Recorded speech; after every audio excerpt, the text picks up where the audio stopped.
Hi, it is October 31st, the last day of what we here consider Breast Cancer Awareness Month, and the anniversary of my second breast cancer diagnosis. That was a year ago today.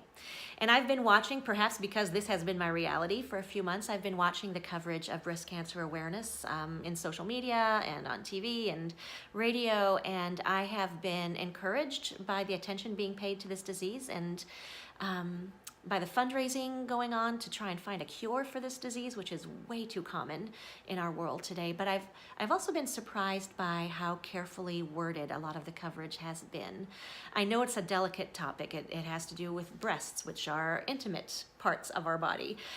But I also find that some of the vague language used around this disease and around women's stories regarding their experience with this disease almost feeds the mystery, the scary mystery of what breast cancer really looks like in person. So I thought that I would mark this anniversary of my second diagnosis and the end of Breast Cancer Awareness Month with some straight talk. I would love to unpack for you what my breast cancer journey has looked like twice over. In some pretty straightforward terminology so that you can have a clear idea if you haven't gone through it before, or if you have somebody who is going through it that you love and you can't quite identify with what it is that they're going through. I'm hoping that some straight talk with clear terminology might help you to understand a little bit better what it has been for me.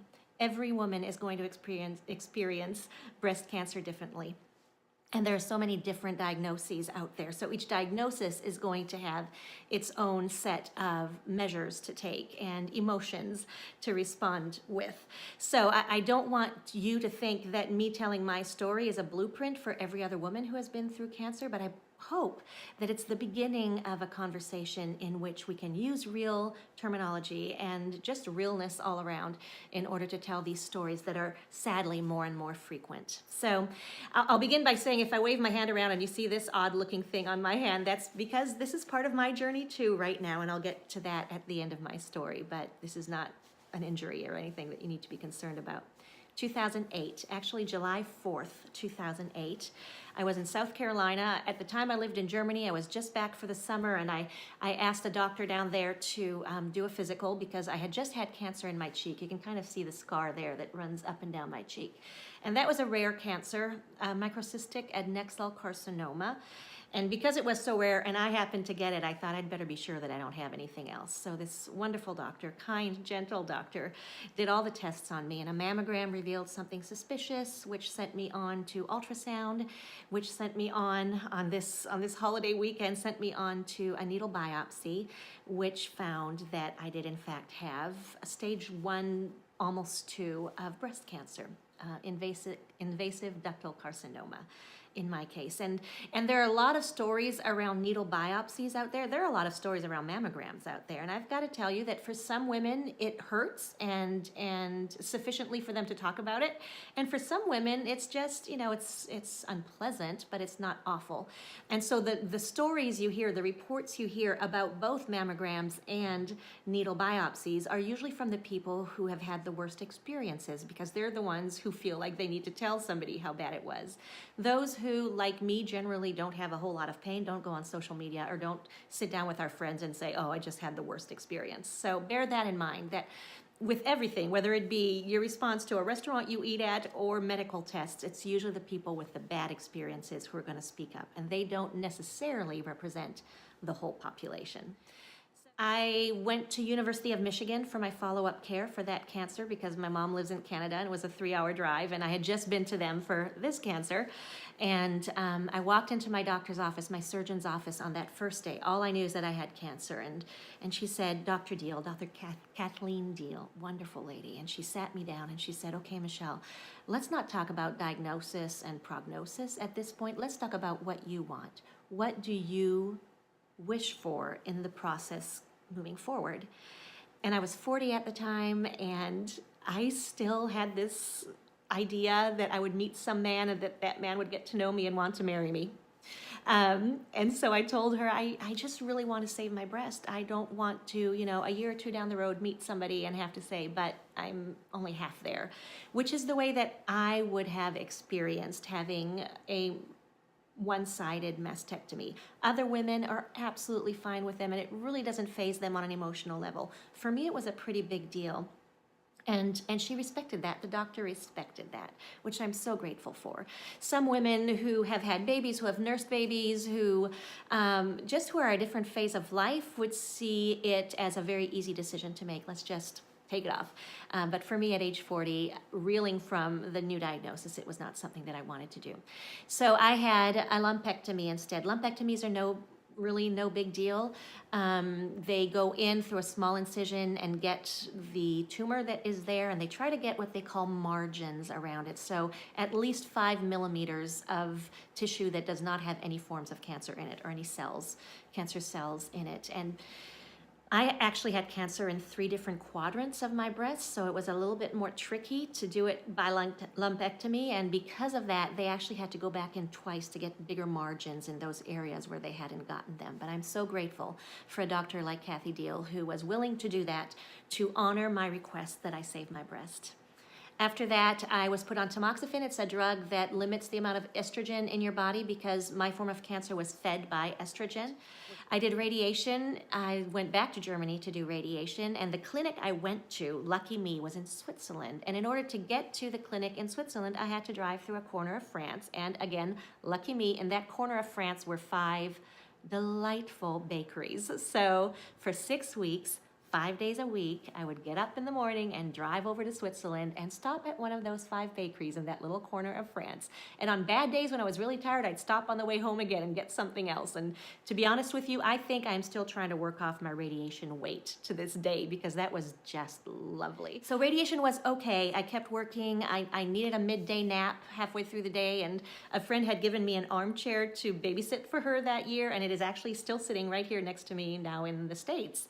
But it was this comfortable armchair, and I had a comfy blanket and a great big teddy bear. And when I came home from work every day, I would curl up in that chair and sleep a little bit of my radiation fatigue away. There was some burning of the skin, which is normal, but nothing really traumatic involved with that.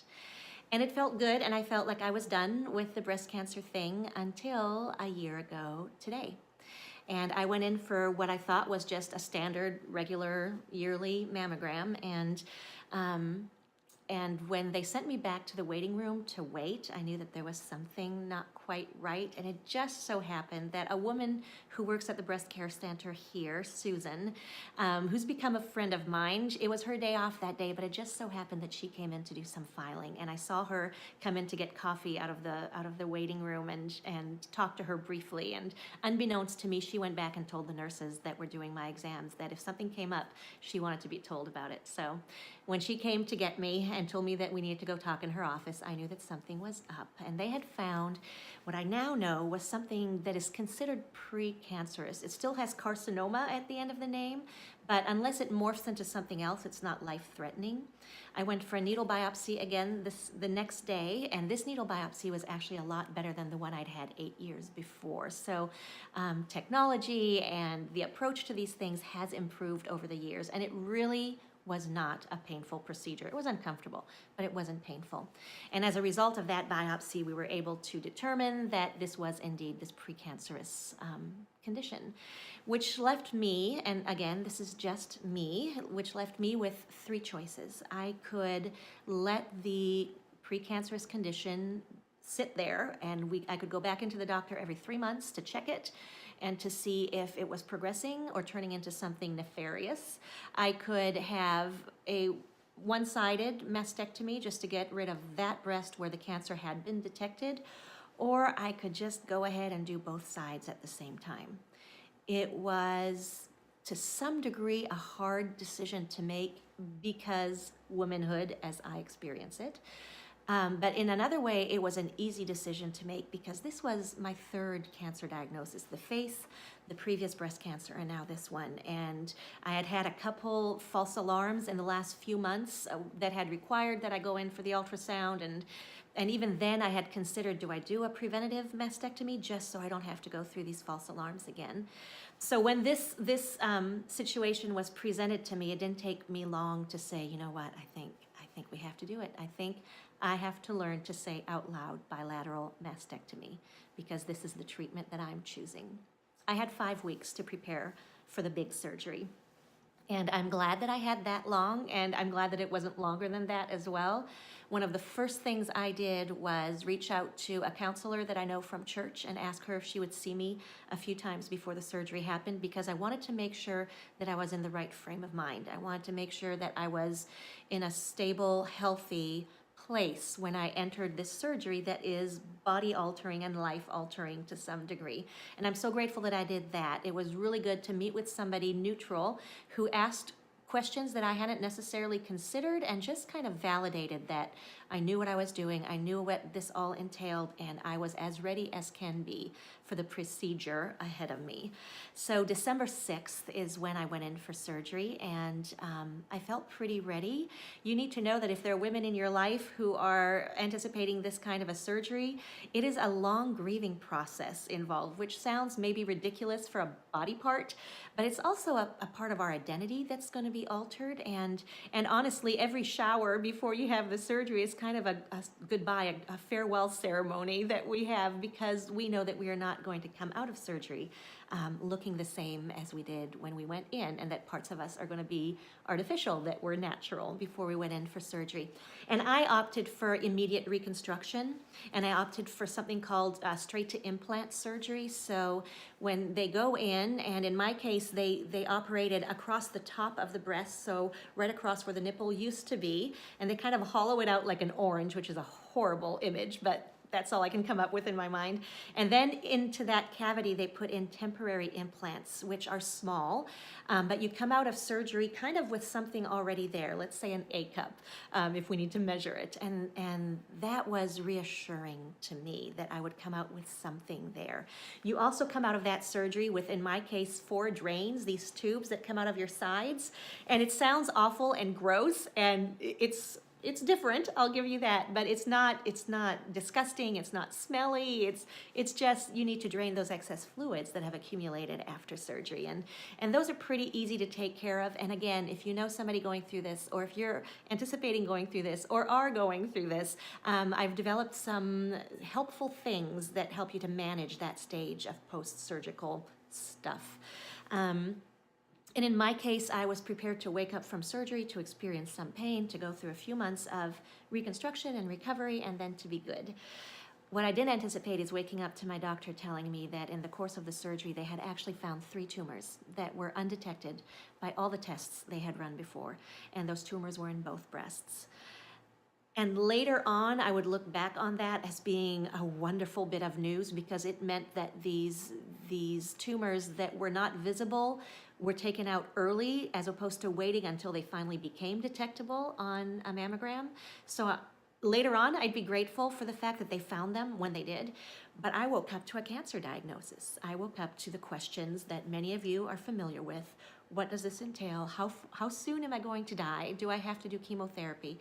And I have spent a lifetime since childhood dreading something like chemotherapy. I don't know why, but it's ingrained in there, and it has been since I can remember. I just never wanted to do chemotherapy, which is somewhat irrational. And women who have gone through it will tell you that what it is presented to be in media, movies, TV shows isn't necessarily what the reality of chemo is. But that was one of those really frightening things on my mind when I woke up. I was immediately surrounded with friends who didn't try to change my emotional outlook, that didn't try to change what I was thinking. They prayed for me, they spent time with me, they checked in with me. My one friend came to the hospital the day after surgery really early in the morning. I think it was 7 o'clock in the morning. I think she wanted to beat the crowds and the nurses. And she just sat by my bed and held my hand and prayed, and then she left. And a lady from church, I think a representative from church who's a friend of mine as well, came over and prayed for me that next day. And the nurses are exceptional. The doctors are exceptional. The nurse practitioners as well. My experience, medically speaking, was above reproach in the hospital during the 2 days that they kept me. They actually were going to send me home the next day, and I said, I kind of like this 5-star hotel. Let me stay here one more day. And then they sent me home the day after that. And all the way through from diagnosis to this point, I had been making decisions in my mind that would stand up to cancer. I was deciding what I would allow cancer to take from me and what I wouldn't allow cancer to take from me. I knew it was going to take my breasts. I knew that it was going to take a few months of my life. I knew that it was going to take ministry opportunities that I'd already agreed to. And I was okay giving that to cancer, but there were certain things that I was not okay with. I would not give community to cancer, and I would not give music to cancer. So within 8 days of coming out of the hospital, I checked in with my women's group at church that is a weekly kind of community that I belong to. So I went over there with my drains hidden under my clothes and was able to speak to them really honestly about what I was thinking and feeling, and they prayed, and that was helpful. And 18 days after surgery on December 24th, I thought, you know what, cancer doesn't get to take worship music from me. And I've been part of the worship band at church for a long time, and they asked me if I'd be up to leading worship. And how fabulous that, knowing that I'd been through this huge surgery, that they were still offering me the opportunity to do something that feeds me, that is life-giving. And so I said, well, you know, I can do it. We have 2 services, 2 Christmas Eve services. I said, if there's a couch downstairs that I can go lie on during the sermon and lie on between services, I think I'll be fine. And I had a stool to sit on. But oh, it felt good to take that back from the grip of the disease. So again, each woman is different, and there are some things the disease won't let us take back, but to process through what we can is a really helpful thing. At least it was for me. I spent Christmas and the New Year wondering what the verdict was going to be when all of the tests they were running on these tumors came back. They needed to do oncotype testing, which is so important. If your hospital does it, get it. If your insurance covers it, get it. If your insurance doesn't cover it, there are ways around that too. Contact me.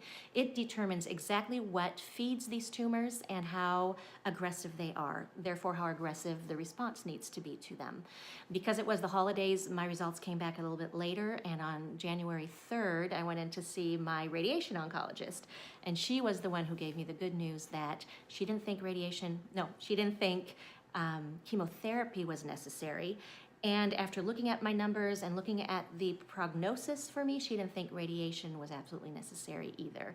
In her mind, it would do more harm to the reconstruction process and the healing process than it would do good. It was about a 2% difference in outcomes with and without radiation. So I cautiously optimistically took her word for it, and then decided to go to the Cancer Treatment Centers of America to get a second opinion, because I just wanted to make sure that I was covering all the bases and looking at this from different perspectives.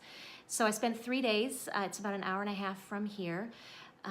Their verdict was no chemotherapy, but we think maybe radiation would help. And so I took everything, all the information they gave me, went back to my radiation oncologist, and she walked in ready to debunk every assertion they had made. And she brought papers and statistics with her and convinced me that really the risk was way greater than the benefits that I would derive from it. So very happily, I was able to say no to radiation as well. That's the way my cancer turned out. For other women, there is no option. They have to do chemo. They have to do radiation. And I don't know why I got off easier than other women do. I'm grateful that I did, but I acknowledge that my story is not what everybody experiences. I will tell you that there was a time when I had some really severe nerve pain kind of under my arm over here. I went to the traditional medical route. They did cortisone shots right into that nerve, and nothing really seemed to be touching it, and it was interfering with my daily living. It was so bad that I really couldn't use this arm at all for a while. So I decided to look at non-traditional medicine to help me with that. And a sweet friend, Janet, told me about her reflexologist, and I actually did a whole video post about this, so I won't go into this at length right now, but this reflexologist who deals really with the full body through the feet, kind of a very gentle foot massage that identifies the points that are related to whatever aches and pains a person has. This reflexologist in an hour was able to alleviate the pain probably by 60%, and after another visit with her, it was mostly all gone. So I have also looked at natural supplements, nutritional supplements, at essential oils that have also helped. They help with the nerve pain, and they've helped with some of the symptoms associated with anastrozole, which is the new drug that I'm on. I will be on it for 10 years. It again suppresses the estrogen that the body creates in order to not feed any cells that might be out there. Okay, so let's go back to those implants that they put in during the first surgery. Remember those? The point of those is that they get filled maybe on a weekly or every other week basis. You go back to your doctor's office and they fill them with more fluid, and so they expand, they stretch the skin above them, and when that skin has reached the capacity that you're looking for to have your permanent implants put in, then you have the next surgery. For me, that was in April.